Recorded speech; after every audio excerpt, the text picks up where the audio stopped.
Ladies and gentlemen, we are back in KvK, and this is going to be, I think, my first time playing King of all Britain. Surely that's right, yeah? You know you've played too many KvKs when you start to forget which ones you've even done, but I'm pretty sure this is my first time playing King of all Britain. So today we're going to go over the matchmaking to see if we got screwed over. I feel like lots of people have been getting subpar matchups over the last couple of months, so we'll take a look at our matchup here. So we'll break down the allies and the enemies, and then we'll also talk about sort of the progress on my account. This is usually the series that I do here on my channel where I cover sort of the progress that I've made over the last couple of months and then what I'm planning to use in this KvK. And in this episode I'm going to be sharing with you sort of the very near future investments that I'm going to be making, but I just haven't made them at this specific time, and I'll explain why later in this video. But before we jump in, of course, what's going on, guys? Cheers. Now, as you guys know, I'm a sponsored partner creator with Rise of Kingdoms, so if you want more Rise of Kingdoms content, make sure you drop a thumbs up on this video and use the new hype feature, because it really helps out small channels like mine a ton. The more these videos beat the YouTube algorithm, the closer we get to 100,000 subscribers. So thank you.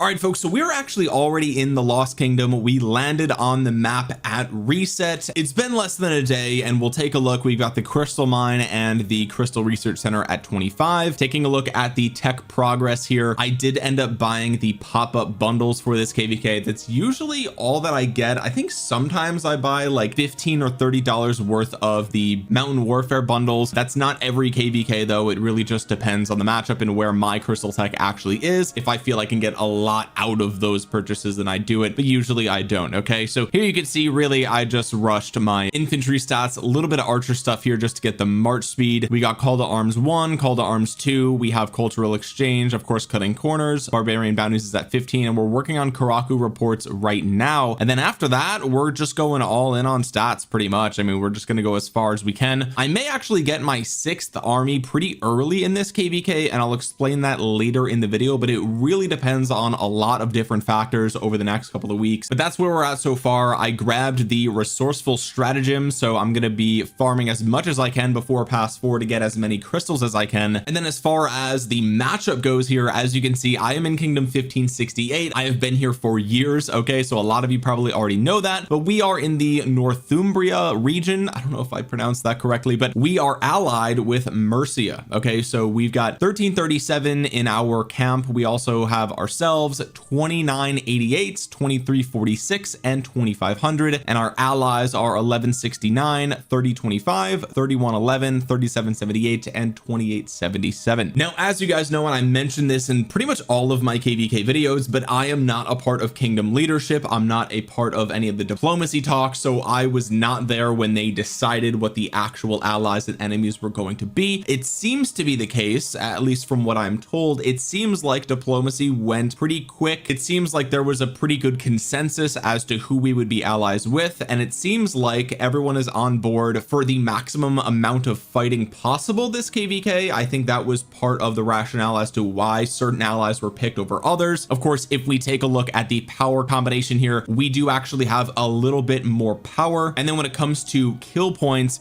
we've got just over 4 trillion kill points on our side versus 3.88 trillion kill points on the enemy side. So it's pretty close on both sides. Okay, it's not perfect, it's not exact, okay, but it's pretty close. The enemy team, of course, is 2010, 3633, 2081, 3713, 2647, and then in the Wessex camp we've got 3013, 2694, 1228, 3490, and 3531. So hopefully this ends up being a good matchup. Hopefully there are good fights to be had all around. Like I said, I'm pretty sure this is my first ever King of all Britain, so it should be a good time. I'm not exactly sure how things like home gang work. I'll have to double check. This looks like it's literally just the canyon, right? I mean, it's kind of just like canyon, so I'll have to double check and see if I have to change anything there, but I've got that all set up, so we should be all good. Now, as far as the timeline goes for this KvK, one of the things that I noticed is that pass 7 is on a Friday, pass 8 looks like it's going to be on a Monday, and then the Zig opens on a Thursday. Okay, and then pass 9 opens on a Tuesday, I guess. But yeah, I don't know. Altar of Darkness we've got on a Tuesday. Pass 4 looks like it's on a Saturday. Okay, but everything else here is on a weekday, which is kind of crazy. I know in a recent, I don't know if it was a face-to-face with the developers or if it was in a recent like patch notes or something like that, but I'm pretty sure the developers said that they were going to be working on making sure that the big fights in a KvK land on weekends for most people, and that's part of like their attempt at combating piloting. Okay, so I guess this KvK just did not make the cut for that. I guess that's still coming down the pipeline, and of course, like for me it doesn't matter, right? Like this is, I do this, in fact I prefer when fights happen on weekdays because this is like what I do this as a job, so I'm free all the time, and then if my weekends are free, that's even better, right? I can do stuff with friends or whatever. I can make plans with other people that have real jobs that actually, you know, are off on the weekends. But yeah, those dates just seemed a little bit weird. Now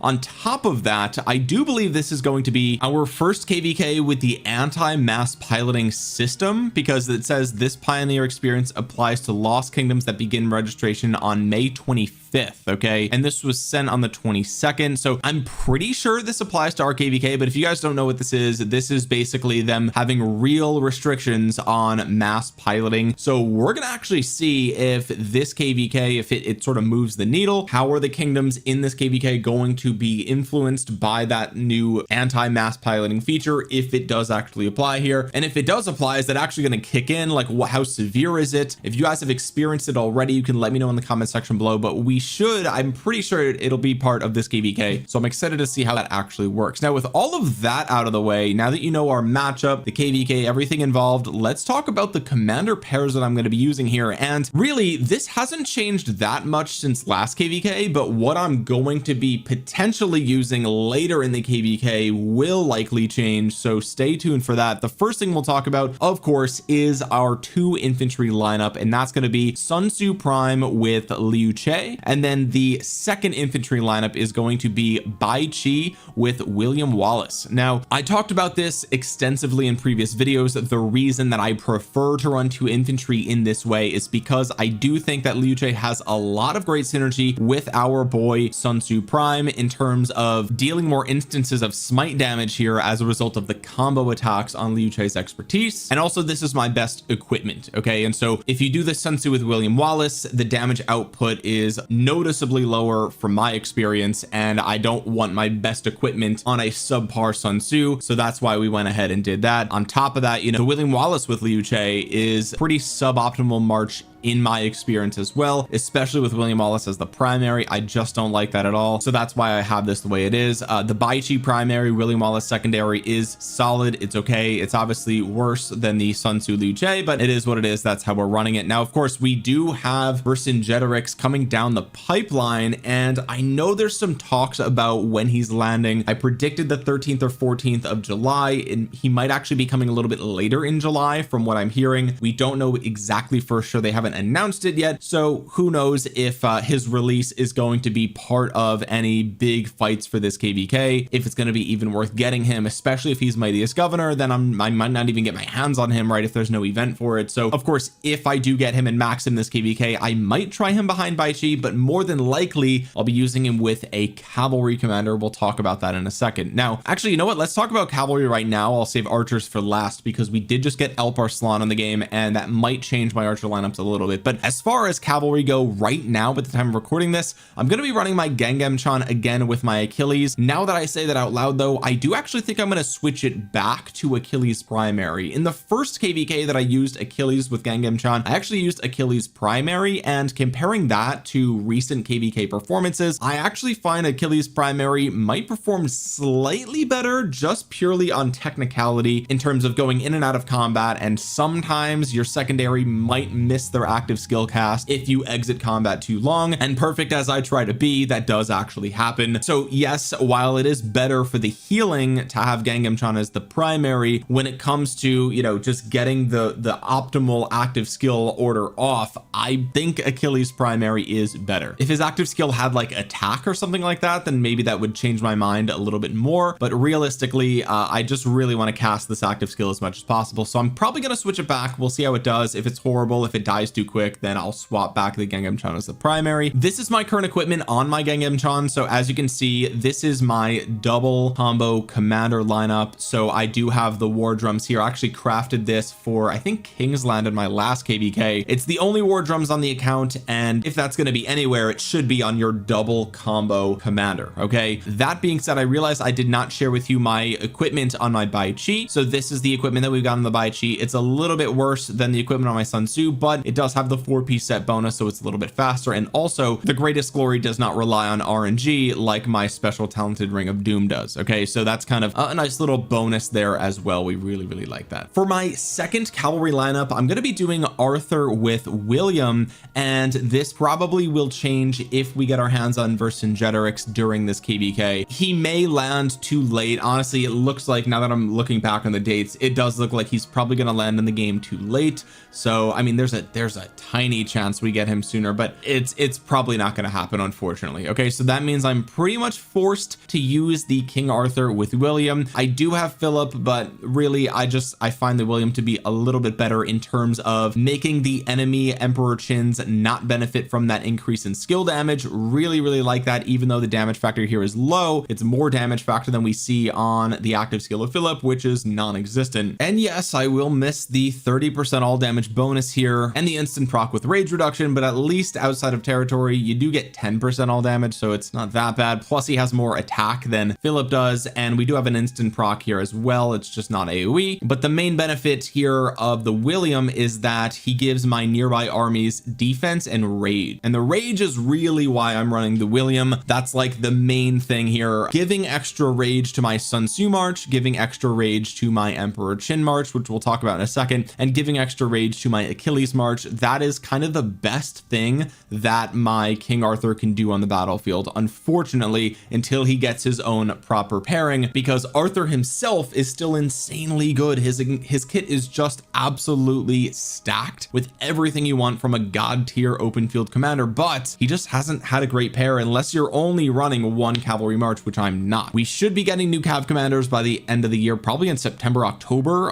So I'm really excited to see what that is. That being said, though, this is kind of the best I can do. Now, I also considered very strongly actually using my Hua here, but it really just comes down to the formation, and we'll talk more about my armaments in just a second. But just know that these armaments are not really as good as my second cav lineup armaments are. But we'll cover all of my armaments and the progress that I've made in just a minute, because it is important. But continuing on with the commander pairs here, I will talk about my one and only Archer March, although we might be expanding it to 2 during this KvK, which is very exciting. Okay, so this is the current equipment on my Emperor Chin. Nothing has really changed here, at least on the surface level, but we have been slowly accumulating equipment for a second Archer March, which we'll touch on in a second. And just like my last KvK, we're going to be running the Yui Liang secondary to the Emperor Chin. This is just the best pairing in my opinion. I know that the YSG hits really hard, and it is what it is. It's a fantastic pairing, honestly, but the Yui Liang hits a little bit softer, but he's a little bit more tanky and he's more supportive, and so for me that trade-off is worth it. My Emperor Chin is just going to make my other armies perform a little bit better and my allies perform a little bit better, and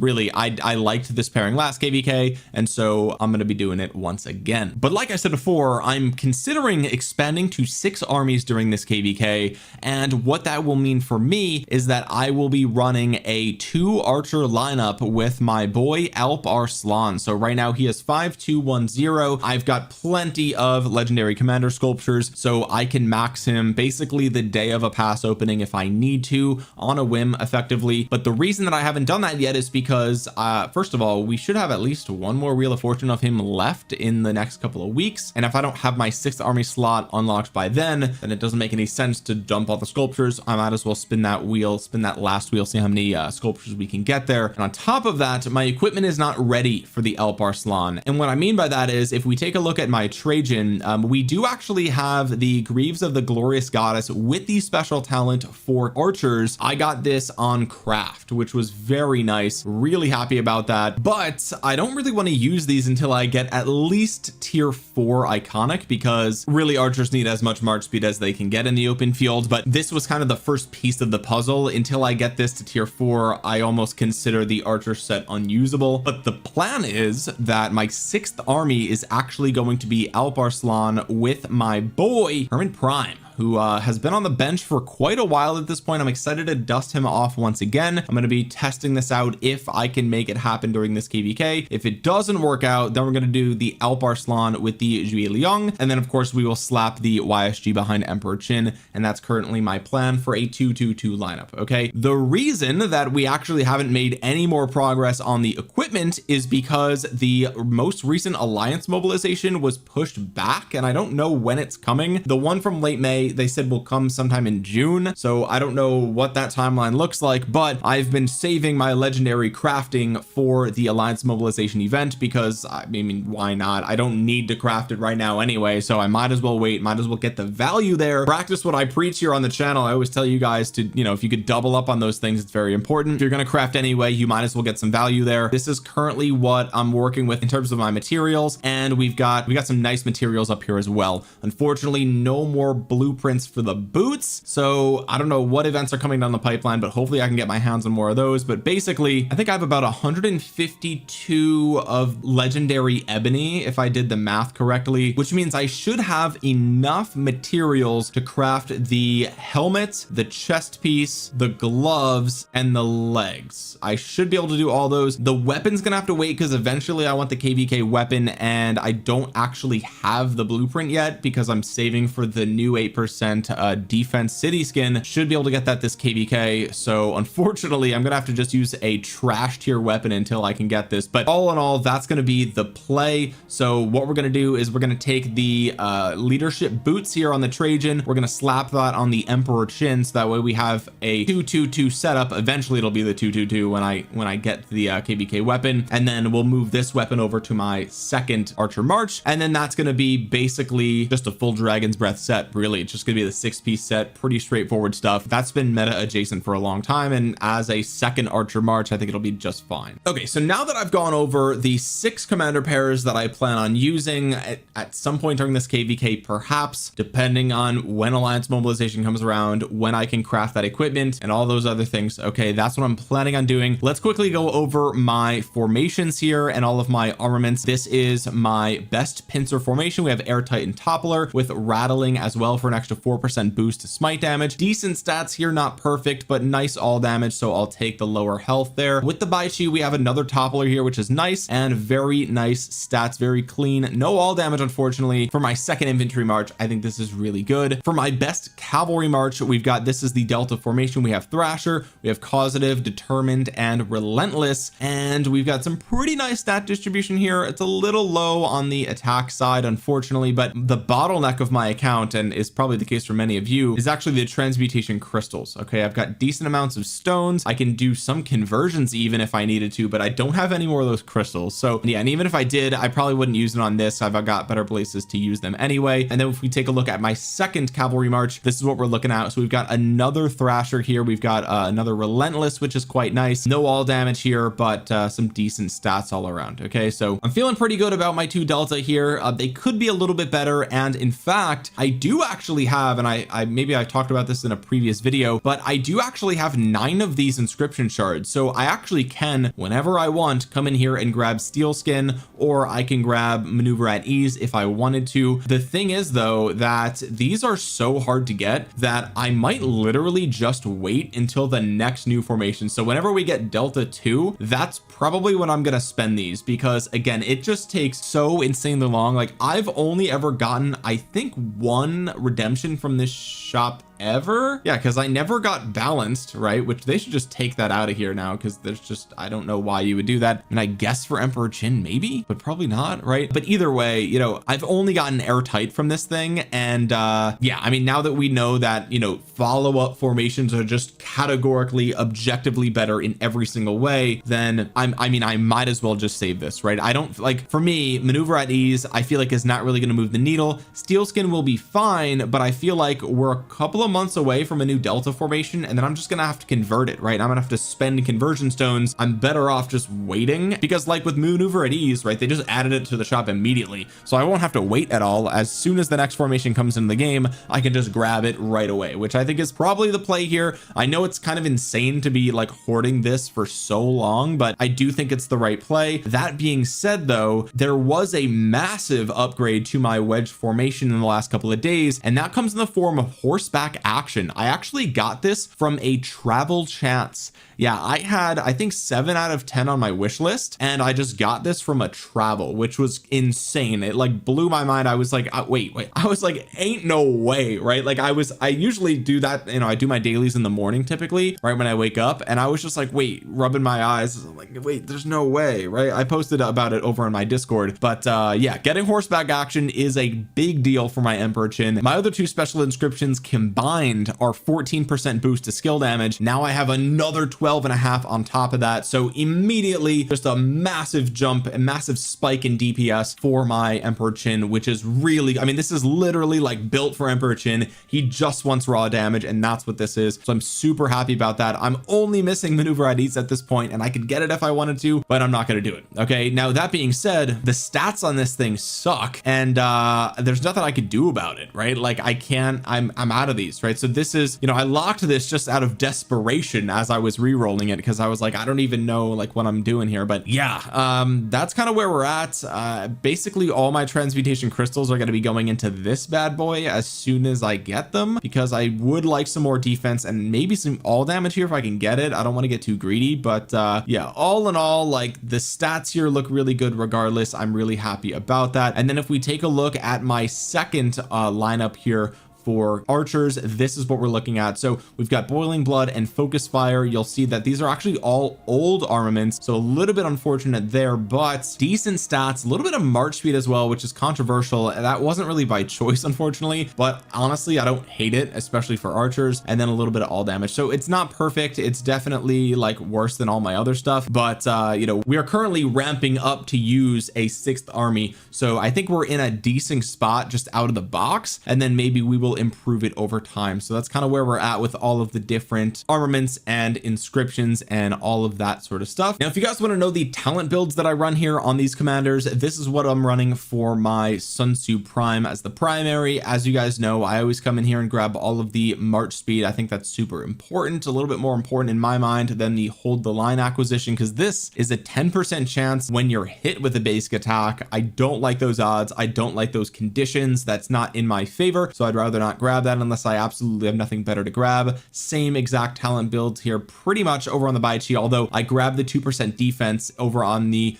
Sun Tzu. I grabbed the 2% attack, I believe. But yeah, that's kind of where we're at with that. Taking a look at the Emperor Chin, this is what we're rocking with right here. We don't have razor sharp and we don't have feral nature, and that is because I'm rocking him with my boy Zhuge Liang. So yeah, that's what we're doing. I just don't think that you need those if you're doing that. If you're running YSG, that does change the math a little bit. You might want to grab razor sharp if you run the YSG, just because his rage engine is chance, like it's a probability, whereas with Zhuge Liang it is guaranteed. But that's what we're running on the Emperor Chin. I also have a horn on my Emperor Chin, which I absolutely do not need, but I don't really have a better place to put it, right? Like I guess I could put it with my Gengham Chan and put the drums here, but then I'm going to get the drums less frequently. The only other thing I could do would be to move my concealed dagger over there, which like at that point, who even cares, right? I mean, like it's a micro optimization. I guess I'll just leave the horn in case somehow I'm out of rage, because I don't know, right? But I mean, it is what it is. That's obviously an area of opportunity for the account. The pendant of Eternal Night is definitely on the radar, but I think it would move the needle more for my account to literally build a whole new set of archers and just have a whole new army on the field getting kill points, right? Like that's kind of my plan. So that is, again, a micro optimization. Gonna work on that later on. For my Gengham Chan with Achilles, this is the talent build that we're rocking here. We have 2 points into impenetrable just for a little bit extra tankiness. Honestly, I prefer that over a good day to die, and it's the same exact talent build for my King Arthur with the William. Okay, and that March really needs as much tankiness as it can get, so that's what we're doing there. Anyway guys, with all that being said, those are all the commander pairs that I'm going to be using in this KvK and what I'm going to be building in the not too distant future as soon as we get our hands on alliance mobilization and I can get some more blueprints. But I like making this video so that way you guys can sort of keep track of my progress. You know that I'm putting my money where my mouth is. I'm not telling you, hey, Alp Arslan is so good and then I'm not going to get him, right? Those are my current plans. I'm going all in on a 6th March. Finally, it's been years. I should have done this probably sooner, but either way, now feels like the right time. Anyway guys, if you made it all the way to the end of the video, please consider dropping a thumbs up on it. It really does help out the channel a ton. Use the new hype feature as well if you're on mobile. It really does move the needle. And comment down below your thoughts on my account, on my KvK, on the matchmaking. Let me know about everything in the comment section below. And you might think you're subscribed because you've seen a ton of my videos, but you're actually not. YouTube unsubscribes people sometimes, so double check down below. And with that being said guys, thank you so much for watching. This has been Omniarch. I'll talk to you guys again soon. Peace.